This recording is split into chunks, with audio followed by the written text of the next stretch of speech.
Assalamualaikum warahmatullahi wabarakatuh. Saya Bayu Parastama, 210118130091, mahasiswa Teknik Sipil Universitas Diponegoro, akan mempresentasikan hasil studi kelayakan rencana pengembangan SPAM Kota Dumai. Studi kelayakan ini dikeluarkan oleh PT Konsindo Innovatek Utama. Ya, yang pertama adalah analisis permintaan pasar. Salah satu aspek di dalam kajian studi kelayakan proyek SPAM Dumai adalah aspek permintaan air bersih dan pasar yang menjadi target pelayanan air bersih. Analisis ini diharapkan dapat mengetahui kebutuhan kuantitatif akan air bersih, disertai dengan kemauan dan kemampuan membayar dalam tarif yang diharapkan. Oleh karenanya, dibutuhkan kajian ada tidaknya permintaan dan pasar serta besaran kebutuhan air bersih di Kota Dumai. Tujuan yang ingin dicapai dalam survei ini adalah: 1. Mengetahui dan menganalisis besarnya kebutuhan air bersih atau air minum domestik dan industri di wilayah studi. Yang kedua, mengkaji keinginan untuk menjadi pelanggan PDAM atau selanjutnya disebut willingness to connect. Yang ketiga, menganalisis kemampuan membayar berdasarkan pendapatan atau selanjutnya disebut ability to pay. Dan yang keempat adalah mengkaji keinginan membayar tarif air minum atau willingness to pay berdasarkan persepsi para calon pelanggan terhadap tingkat pelayanan. Ya, berikut adalah peta lokasi survei. Survei ini meliputi seluruh bagian dari Kota Dumai. Nah, data yang didapat dari hasil survei dilaksanakan dengan wawancara mendalam menggunakan panduan diskusi atau kuesioner terhadap responden oleh surveyor dengan kuesioner dan observasi. Penyebaran kuesioner menggunakan metode purpose random sampling dengan jumlah responden adalah 2,5% dari jumlah populasi rumah tangga menurut Permen PU nomor 18 tahun 2007. Untuk jumlah responden atau sampel dengan jumlah rumah tangga minimal 2% dari jumlah SR yang ada, agar menghasilkan data yang lebih akurat, maka jumlah responden yang diwawancarai di wilayah Kota Dumai adalah 1.200 responden atau 2,5% dari SR. Dan yang terrealisasi di lapangan, jumlah responden berhasil diwawancari berjumlah 1.216 orang. Nah, berikut adalah tabel masing-masing jumlah sampel tiap kelurahan. Bisa dilihat total rencana responden awal adalah 1.200 orang dan yang terrealisasi adalah 1.216 orang. Itu berarti data yang dikumpulkan mencukupi, sangat cukup untuk syarat dari Permen PU. Ya, sekarang sumber dan tingkah konsumsi air minum atau air bersih. Hasil survei RDS menunjukkan sumber utama air bersih untuk rumah tangga di kawasan proyek SPAM Kota Dumai mayoritas 56% berasal dari penjual eceran dan 29% berasal dari mobil tangki. Sisanya menggunakan sumur bor, sumur bersama, dan PDAM. Berikut adalah grafiknya yang barusan saya jelaskan. Dan ini adalah grafik pemakaian rata-rata air masyarakat. Pemakaian menurut survei itu terdapat 15,7 meter kubik per bulan, dari BPKP 15 meter kubik, dan dari PU 17,82 meter kubik. Nah, berdasarkan grafik di atas, hasil wawancara besarnya rata-rata konsumsi air bersih rumah tangga Kota Dumai adalah 12,7 meter kubik per bulan. Jumlah konsumsi tersebut diasumsikan merupakan jumlah air bersih di luar pemakaian air sumur, atau pemakaian air sumur jika diperkirakan sebanyak 3 meter kubik, sehingga berdasarkan survei, total konsumsi rumah tangga per bulan adalah 15,7 meter kubik per bulan. Sedangkan total konsumsi air minum per bulan berdasarkan BPKP tahun 2015 adalah 15,05 meter kubik per SL. Dan berdasarkan Permen PU nomor 27 2016, rata-rata konsumsi di Kota Sedang adalah 17,82 meter kubik.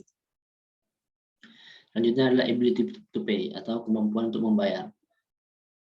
Untuk ability to pay ini ada 3 faktor yang akan dipertimbangkan, yaitu Pertama, bila merujuk pada Kepmen PU nomor 18 tahun 2007 bahwa kemampuan masyarakat untuk membayar kebutuhan air bersih adalah sebesar 4% dari pendapatannya. Nah, jika kita melihat dari UMR Kota Dumai berdasarkan keputusan Gubernur Riau tahun 2017 adalah Rp2.886.655 per bulan. Maka tarif dasar yang mampu dibayar adalah 4% dari UMR, yaitu Rp115.466 per bulan. Yang kedua adalah faktor rata-rata konsumsi air bersih. Rata-rata konsumsi air bersih sebesar 16,19 meter kubik per bulan. Dengan kemampuan bayar Rp115.466 per bulan, didapatkan masyarakat mampu membayar sejumlah Rp7.131 per meter kubiknya. Adapun tarif PDAM untuk golongan konsumsi paling rendah saat ini berdasarkan Perwakuan nomor 25 tahun 2017 tentang penetapan tarif air minum PDAM Kota Dumai itu sebesar Rp6.400 per meter kubik. Dengan demikian dapat disimpulkan bahwa masyarakat Kota Dumai mampu secara finansial untuk membayar tarif PDAM. Yang selanjutnya adalah willingness to play atau keinginan untuk bergabung. Nah, selain dari kondisi sosial ekonomi masyarakat, keinginan masyarakat untuk menjadi pelanggan PDAM juga harus diukur. Hal ini bertujuan untuk mengetahui seberapa besar respon masyarakat terhadap kegiatan pembangunan air bersih oleh pemerintah. Adapun hasil survei keinginan masyarakat untuk menjadi pelanggan PDAM dapat terlihat dari gambar. Nah, itu dari grafik bisa kita lihat yang berwarna biru adalah yang berminat tinggi, yaitu 91,3%. Mungkin di angka 5,3% dan tidak berminat sama sekali di angka 3,4%. Ini survei ini adalah survei nyata ya, dengan mewawancara responden di Kota Dumai. Nah, selain dari segi keinginan untuk menjadi pelanggan, analisa kelayakan penyedia air bersih juga harus memperhatikan seberapa besar kemampuan masyarakat dalam membayar. Hal ini bertujuan untuk mengetahui seberapa besar kemampuan masyarakat untuk membayar atas kebutuhan air minum dan air bersihnya. Hasil survei di lokasi proyek SPAM Kota Dumai terkait biaya penyambungan yaitu 95,9% responden menyatakan setuju untuk membayar penyambungan senilai Rp1.500.000. Atau dapat kita lihat dari grafik berikut. Ini ada 96% yang setuju dan 4% yang tidak setuju untuk membayar Rp1.500.000. Selanjutnya, tarif air bersih yang dipilih oleh responden yaitu antara Rp150.000 sampai Rp200.000 per bulan. Dengan tingkat konsumsi sebesar 16,19 meter kubik, maka rentang tarif yang diinginkan oleh masyarakat berada di kisaran Rp9.000 sampai Rp12.000 per meter kubiknya. Hasil ini menunjukkan bahwa nilai kemampuan membayar masyarakat sudah melebihi dari tingkat kemampuan atau ATP-nya yang tadi dijelaskan adalah Rp7.672 per meter kubiknya. Berikut adalah tabel hasil respondennya. Nah, berikutnya adalah survei kebutuhan nyata industri. Berdasarkan PDRB Dumai tahun 2016, sektor industri menyumbang perekonomian daerah sebesar 53%, yaitu mencapai lebih dari Rp15 triliun. Adapun perusahaan industri yang ada di Kota Dumai yaitu berjumlah 66 perusahaan. Sektor industri tentunya membutuhkan air baik untuk kebutuhan produksi maupun kebutuhan sumber daya manusianya. Potensi inilah yang melatar belakangi adanya proyek pembangunan SPAM yang rencananya tidak hanya melayani kebutuhan domestik, namun juga kebutuhan industri. Survei kebutuhan nyata atau RDS dilakukan dengan metode Focus Group Discussion atau yang dikenal dengan singkatan FGD. Dengan tema kebutuhan minuman industri dilakukan di Hotel Grand Zuri Dumai pada tanggal 7 Februari 2018. Pada awal diskusi dijelaskan bahwa wilayah pelayanan air minum untuk industri ini dibagi menjadi 3, yaitu wilayah kota A, kota B, wilayah B, dan wilayah C. Berikut adalah pembagian wilayah survei kebutuhan nyata industri.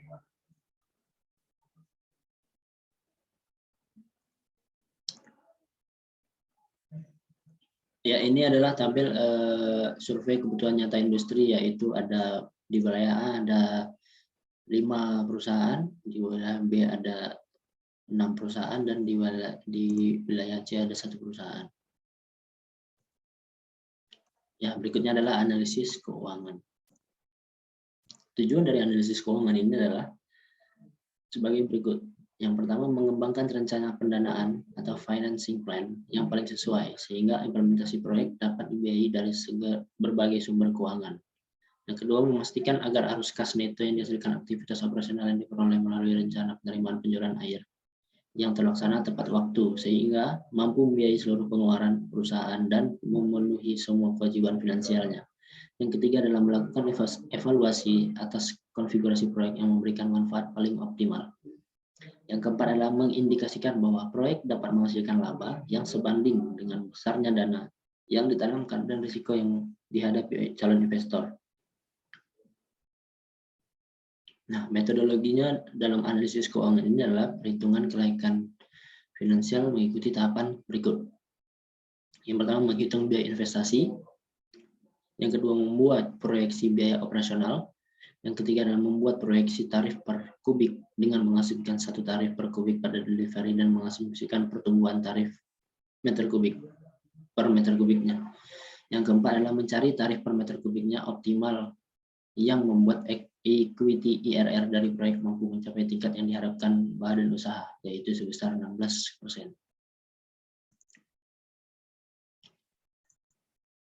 Berikutnya adalah asumsi yang digunakan dalam proyeksi finansial.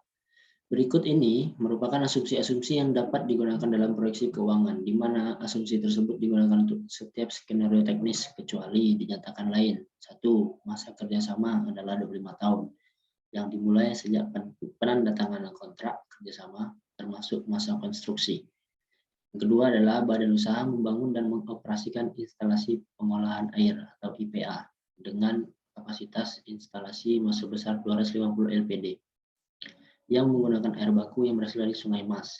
Yang ketiga, tahapan penyerapan air curah disesuaikan dengan kemampuan serapan PDAM. Air curah akan diserap dalam 5 tahun masing-masing 50 LPD, 135 LPD, 173 LPD, 233 LPD, dan 446 LPD, sehingga diasumsikan air curah akan terserap 100% pada awal tahun 2023. Awal tahun 2023. Tahapan penyerapan air curah bisa dilihat pada tabel di bawah. Nah, berikut adalah tabel penyerapan air curah. Yang itu 2019 sebesar 50, 2020, 2022 sampai 2023. Oke, ini asumsi-asumsi yang digunakan dalam proyeksi keuangan, yaitu ada tarif pajak sekitar 25%, waktu pembayaran utang sekitar 45 hari, piutang 45 hari, persediaan 30 hari, rasio hutang 70 banding 30, payment period adalah 10 tahun, masa tenggang 1 tahun, suku bunga utang 11%. Selanjutnya adalah perkiraan nilai proyek. Investasi barang modal yang meliputi investasi fisik dan non-fisik untuk proyek ini dinyatakan pada tingkat harga tahun 2018, yaitu seluruhnya berjumlah 409 miliar rupiah. Termasuk 5% alokasi untuk cycle kontingensi, 5% untuk DED, supervisi dan perjanjian, dan 10% untuk PPN. Nah, alokasi pendanaan ini sebesar 409 miliar seperti di atas. Pendanaannya sebagian besar akan dibiayai oleh badan usaha. Sementara untuk pengadaan tanah dan pompa booster serta pemasangan jaringan pipa retikulasi kepada masyarakat akan dibiayai oleh PDAM. Untuk keperluan analisis keuangan, maka yang diperhitungkan dalam financial model hanyalah investasi yang didanai oleh badan usaha. Nah, berikut adalah asumsi pendanaannya. Dari jumlah investasi barang modal sebesar 396,8 miliar, pengeluaran investasi dalam periode 2018 sampai 2024 sebesar 119,07 miliar akan didanai oleh investor dengan menggunakan ekuitas 30% dan kredit investasi dari bank komersial adalah 277,82 miliar atau 70%-nya. Ringkasan rencana pendanaan proyek dapat disajikan pada tabel berikut. Nah, Berikut adalah asumsi pendanaan. Bunga kredit investasi diasumsikan 11% per tahun. Kredit dari bank akan dilunasi dalam jangka waktu 11 tahun, termasuk masa tenggang selama 1 tahun. Dengan jumlah pembayaran angsuran pokok pinjaman plus bunga yang sama setiap tahun, bunga selama masa konstruksi yang berjumlah 30,5 miliar dihitung dengan metode bunga majemuk dan ditambahkan dengan pokok pinjaman, sehingga nilai pinjaman jangka panjang meningkat menjadi 308,38 miliar. Selanjutnya adalah metodologi penetapan tarif. Nah, studi kelayakan ini menggunakan metode penetapan tarif awal yang diindeksasi secara berkala yang dapat memastikan terjaganya cash flow badan usaha selama masa kerjasama dan dicapainya tingkat pengembalian yang cukup. Tentu tingkat pengembalian ini cukup menarik bagi calon investor proyek KPBU ini yang dinyatakan dalam Internal Rate of Return atau IRR on Shareable Equity. Pertimbangan utamanya ialah metode ini dianggap paling sesuai untuk proyek take or pay seperti proyek KPBU Kota Dumai ini. Pertimbangan lain, para calon investor umumnya lebih tertarik kepada FIRR lebih daripada indikator-indikator pengembalian investasi lainnya seperti net present value atau NPV. Hal ini disebabkan secara intuitif para investor lebih mudah mengevaluasi tingkat pengembalian investasi dalam bentuk persentase daripada nominal mata uang seperti NPV. Nah, yang selanjutnya adalah tingkat suku bunga rupiah yang bebas risiko atau RF. Secara umum, asumsi suku bunga bebas risiko yang digunakan dipilih agar konsisten dengan periode arus kas yang digunakan dalam proyeksi keuangan. Karena BUP diasumsikan beroperasi dalam jangka waktu yang cukup lama. Maka sebagai pembanding, acuan suku bunga instrumen yang dipilih juga instrumen-instrumen dengan tenor yang panjang. Tingkat suku bunga bebas risiko yang digunakan mengacu pada obligasi Republik Indonesia denominasi rupiah dengan tenor selama 15 tahun dengan tingkat imbal hasil sebesar 7,82%. Selanjutnya premi risiko pasar ekuitas atau akan disingkat EMRP adalah rata-rata premi di atas suku bunga bebas risiko yang diminta oleh investor untuk melakukan investasi di ekuitas dibandingkan dengan investasi di obligasi. Estimasi premi risiko pasar ekuitas untuk Indonesia berdasarkan analisis penasehat transaksi adalah 7,5%. Selanjutnya adalah biaya modal atau KI dengan rumus KI sama dengan RF ditambah beta dikali EMRP, di mana RF adalah risk free debt dan B adalah beta, EMRP adalah equity market risk premium atau premi risiko pasar ekuitas. Berdasarkan data yang sudah tertera di atas, jika dihitung didapatkan biaya modal dari proyek KPBU SPAM Kota Dumai sebesar 16%. Nah, hasil proyeksi finansialnya ini selama 25 tahun masa kerjasama dibuat dengan menggunakan model proyeksi keuangan berbasis spreadsheet atau financial projection. Tabel-tabel utama proyeksi itu ada 4, yaitu proyeksi laba rugi, proyeksi neraca, proyeksi arus kas, dan proyeksi arus kas neto investor. Ya, sekian presentasi dari saya tentang analisis studi kelayakan analisis studi kelayakan rencana pengembangan SPAM Kota Dumai yang diterbitkan oleh PT Konsindo Inovatif Utama. Sebelum menutup, saya ucapkan terima kasih. Assalamualaikum warahmatullahi wabarakatuh.